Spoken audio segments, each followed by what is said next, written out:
እንኳን ወደ ጂቺክ የሀገር ውስጥ ስርዓት ፕሮፌሽናል የመስመር ላይ ስልጠና አካዳሚ በደህና መቱ ዛሬ የምናየው በጣም አስፈላጊ የሆነውን 11ኛው ሞጁል ነው። በዚህ ክፍል ውስጥ በቤት ውስጥ ከልጆች እና ከቤት እንስሳት ጋር ስለሚደረግ የጽዳት ስነ ስርዓት በዝርዝር እንመለከታለን። እኔ መምህራችሁ ነኝ። በአብዛኛው የጌክት ቤተሰቦች ውስጥ ልጆች እና የቤት እንስሳት አሉ። ይህ ደግሞ በዕለታዊ የሥራ እንቅስቃሴው ላይ ትልቅ ተጽዕኖ ይኖረዋል። እዚህ ጋር የደህንነት ጥንቃቄው ይበልጥ ትኩረት የሚሻና ከፍተኛ ኃላፊነት ያለበት ነው። ልጆች በተለይም ሕፃናት እና ታዳጊዎች በዙሪያቸው ያለውን ዓለም የሚረዱት በመንካት እና በመቅመስ ነው። ሁሉም ነገር ወደ አፋቸው የማስገባት ልምድ አላቸው። ይህ ደግሞ ለጽዳት ሠራተኞች ትልቅ ጥንቃቄን ይጠይቃል። የመጀመሪያው ወርቃማ ሕግ ማንኛውንም የጽዳት ምርት ለልጆች በማይደረስበት ቦታ በፍጹም አይተጎት። ለአንድ ደቂቃም ቢሆን አንድ ልጅ የሚረጭ ጠርሙስ በፍጥነት መክፈት ይችላል። ሁሉም ኬሚካሎች ተደብቀው እና መቆለፍ አለባቸው። ከመጥረጎ ወይም ከመጥረጎ በፊት ወለሉን ለትናንሽ ነገሮች በጥንቃቄ መመርመር ያስፈልግዎታል። ሳንቲሞች፣ አዝራሮች እና በተለይም የቁልፍ ባትሪዎች ከተዋጡ በጣም አደገኛ ናቸው። ከማጽዳቶ በፊት እነዚህን ይውሰዱ። እንደ ብሊች ወይም የምድጃ ማጽጃ ያሉ ጠንካ ኬሚካሎችን ከመጠቀመው በፊት ሁልጊዜ ለወላጆች ያሳውቁ። ልጆቹ እንደገና ከመግባታቸው በፊት ክፍሉ እንዲተነፍስ ወይም ንጹሕ አየር እንዲገባ በቂ ጊዜ ይስጡ። በተቻለ መጠን ተፈጥሯዊ እና አስተማማኝ የጽዳት አማራጮችን ይምረጡ። ቤኪንግ ሶዳ ቆሻሻን እና ሽታዎችን ለማስወገድ በጣም ጥሩ ነው እና ሙሉ በሙሉ ደህና ነው። ከሞቀ ውሃ ጋር የተቀላቀለ የዕቃ ማጠቢያ ሳሙና ለብዙ ነገሮች በቂ ነው። በውሃ የተቀላቀለ ነጭ ኮምጣጤ ለልጆች ደህንነቱ የተጠበቀ ተፈጥሯዊ ጸረ ተባይ ነው። ለፎቆች፣ ለመስታወቶች እና ለሌሎች ቦታዎች ምርጥ ነው። ሽታውም በፍጥነት ይጠፋል። ነገር ጃይን ያስታውሱ፣ ተፈጥሯዊ ምርቶች እንኳን በተሳሳተ መንገድ ጥቅም ላይ ከዋሉ ጎጂ ሊሆኑ ይችላሉ። በአይን ውስጥ ኮምጣጤ ያቃጥላልና ከመጠን በላይ ቤኪንግ ሶዳ መበላት የለበትም። እነዚህን አሁንም ከልጆች ያርቁ።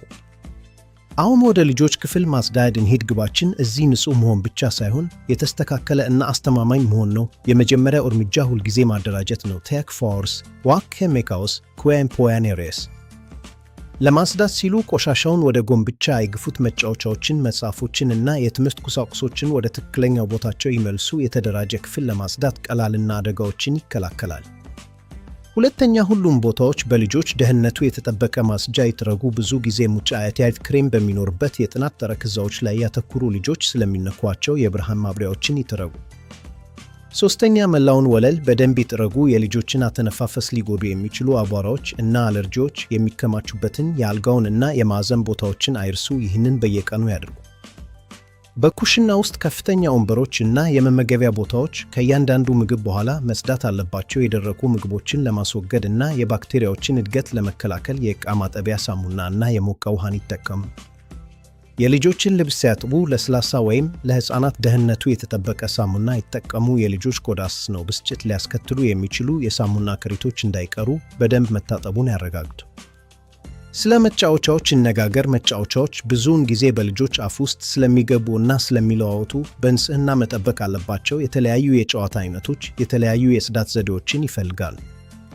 እንደ ብሎኮች ያሉ ጠንካራ የፕላስቲክ መጫወቻዎችን በሞቀ ውሃ እና በትንሽ የዕቃ ማጠቢያ ሳሙና ያጥቡ። ለስላሳ ብሩሽ ይጥረጉ። በደንብ ያጠቡ እና ሙሉ በሙሉ ያድርጉ።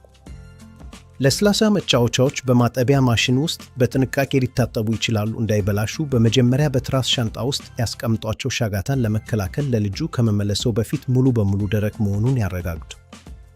የኤሌክትሮኒክስ መጫወቻዎች በጭራሽ በውሃ ውስጥ መግባት የለባቸውም። ውጫዊውን በትንሽ እርጥብ ጨርቅ ብቻ ይጥረጉ። በቁልፎቹ መካከል ለማጽዳት የጥጥ ፋብል ይጠቀሙ። ባትሪውን ማስወገድን አይርሱ። ቀዳዳ ያላቸው የመታጠቢያ መጫወቻዎች በፍጥነት በውስጣቸው ጥቁር ሻጋታ ይፈጥራሉ። ሲጨመቁ ቆሻሻ ከወጣ ወዲያውኑ ይተኩዋቸው። በወር አንድ ጊዜ ንጽህናቸውን ለመጠበቅ በሆምጣጤና በውሃ ውስጥ ይንከሩ።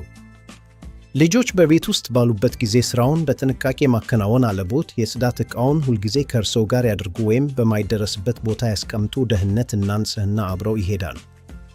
አሁን ደግሞ ስለ የቤት እንስሳት እነጋገር። እነዚህ እንስሳት የቤተሰቡ አካል ናቸው። ስለዚህ ሁልጊዜ ለእነሱ ክብር ይኑሮት እና አታስፈራሯቸው። ቀጣሪውን ስለ ልዩ መመሪያዎች ይጠይቁ።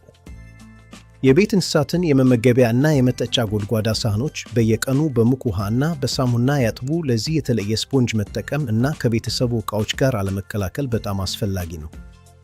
የቤት እንስሳት መኝታዎችን በየሳምንቱ ያጥቡ። ለሶፋዎች ደግሞ የጎማ ጓንት ወይም ሊንት ሮለር በመጠቀም ፀጉሩን በፍጥነት መሰብሰብ እና ማስወገድ ይቻላል።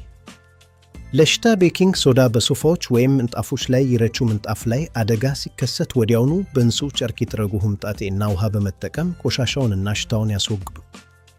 የመጸዳጃ ቤቱን ውሃ እንዳይጠጡ ሁልጊዜ ክዳኑን ይዝጉ። እንዲሁም የጽዳት ውሃ ውስጥ ያሉ ኬሚካሎች ለእንስሳት አደገኛ ሊሆኑ ስለሚችሉ ክፍሉ በቂ አየር ማግኘቱን ያረጋግጡ። ኮዋስ ቶይሌት ዋይድስ አንድ ኬንቴወዲ ወለሉ እስኪደርቅ ድረስ የቤት እንስሳቱ እንዳይረግጡት በጥብቅ ይከላከሉ። ይህ የእነሱን ጤና ለመጠበቅ እና ደህንነታቸውን ለማረጋገጥ በጣም አስፈላጊ ነው። የልጆችን ደህንነት ለመጠበቅ ሁልጊዜ ወለሉን ይፈትሹ እና ኬሚካሎችን ይቆልፉ። ለቤት እንስሳት ደግሞ ጎድጓዳ ሳህኖችን በየቀኑ ማጠብን እና ንጽህናቸውን መጠበቅ አይርሱ። ልጆችና የቤት እንስሳት ያሉት ቤት ሁልጊዜ በደስታ የተሞላ ነው። ስራው ለቤተሰቡ ትልቅ ዋጋ አለው። በስራው ይኩሩ። መልካም ጽዳት ለሁላችሁም። SF Home is a happy home። ሞጁል 11 እዚህ ያበቃል። በሚቀጥለው ሞጁል ደግሞ ስለ ሙያዊ ደረጃዎች እንማራለን። እስከምንገናኝ ለበለጠ መረጃ ድህረ ገጻችንን ይጎብኙ። ሞድሮ 11 ኮምፖድ ኒያችድ ሞዲዮ 12